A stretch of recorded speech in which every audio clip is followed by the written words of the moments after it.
Hey, this is Sean with Sampson Race Communications. I'm going to do a quick little tutorial video on the race audio record unit that literally plugs in line into your IMSA helmet kit and gives you the ability to record to your camera system, whether it's an AIM or a GoPro. But that way, all the communication that goes through your two-way system will then be recorded live and in sync with what's happening on your video. So other people have asked us to do this, so we went ahead and built it, but this is it. This plugs into your helmet side on an IMSA. Here's the actual box. It does all the magic work, and this plugs into the car side. So it literally goes in line.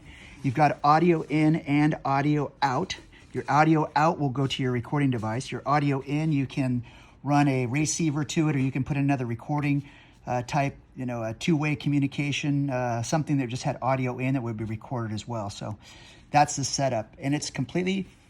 You can use it with Peltor system, you can use it with off-road, you can use it with IMSA. Those are the setups, and it comes with the instructions, but no power to be put in, no extra leads. It literally just plug in your two-way communication lead to your recording device, and now everything's streamed right to your recorder. So that's the race audio record unit from Sampson Racing Communications.